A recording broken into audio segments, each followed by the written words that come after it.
Hey guys, today we're going to talk about research and plagiarism. And the base of this actually goes back to the ancient Greeks and the concept of ethos, trust, or credibility.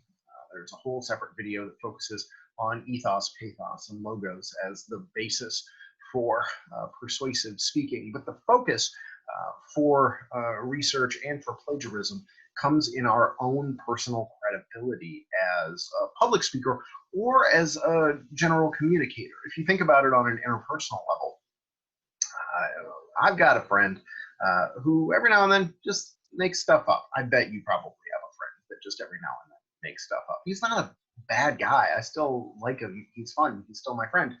But I take most of the things that he says with some form of a grain of salt. Why? Because his credibility has been diminished because he's been a proven liar before. So let's go through the somewhat awkward part of me doing the screen share and going into the research and plagiarism slides here. And as it loads up, one of the things that I think is really fascinating about credibility, and we're going to offer a definition of credibility here.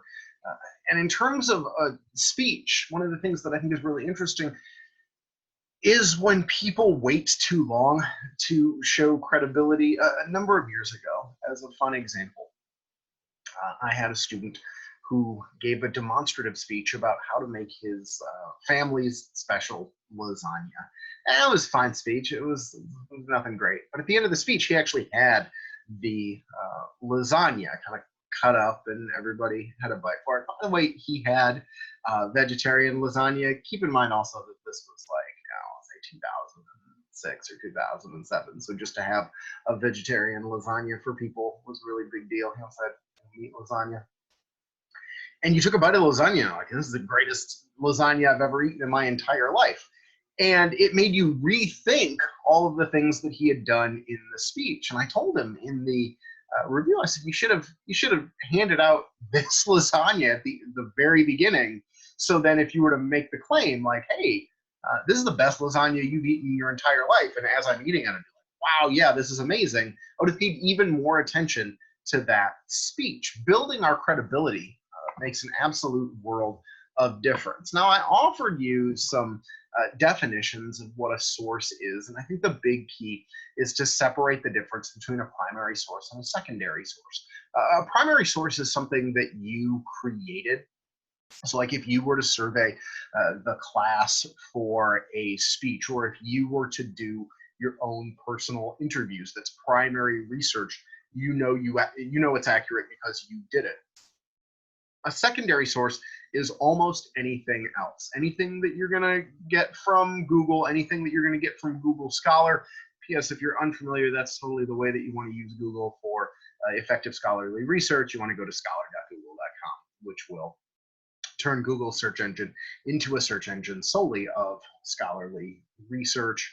But that's all secondary research because you didn't do it. You're just looking through it. It's still worthwhile research. We're just differentiating between primary and secondary research. I do think that for a lot of speeches, it is very important to balance primary research with secondary research. If we're too heavy on secondary research, we run the risk of it seeming more like a research paper as opposed to something that we have our own personal involvement with.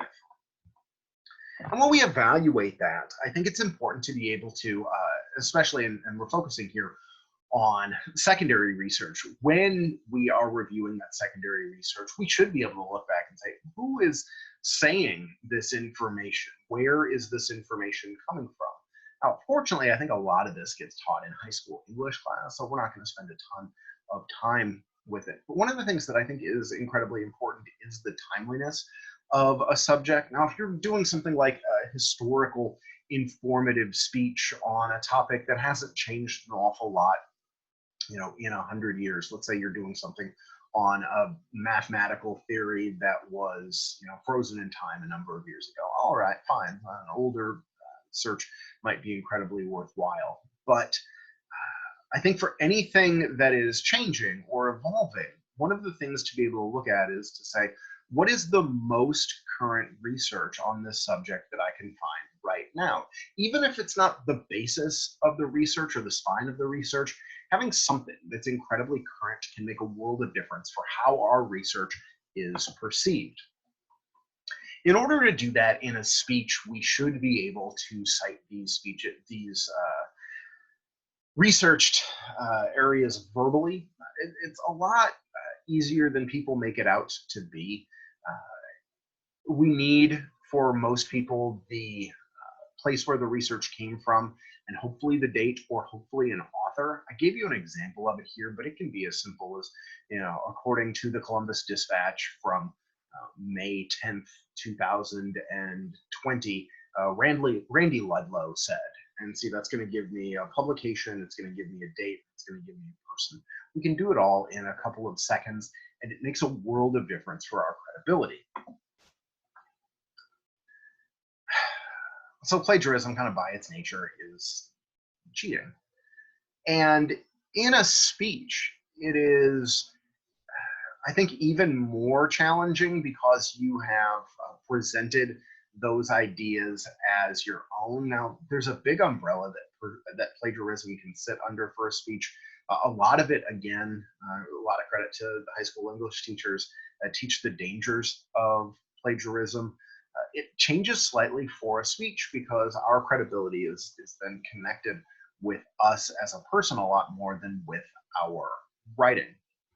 So when we look in totality at research and plagiarism, I think the big key to understand is, one, it does build our credibility to have an effective research. But then two, plagiarism or any type of incorrect sourcing actually hurts that credibility. So when we add it all up, the big key is how we are going to be presented throughout that research. Have an awesome day, you guys.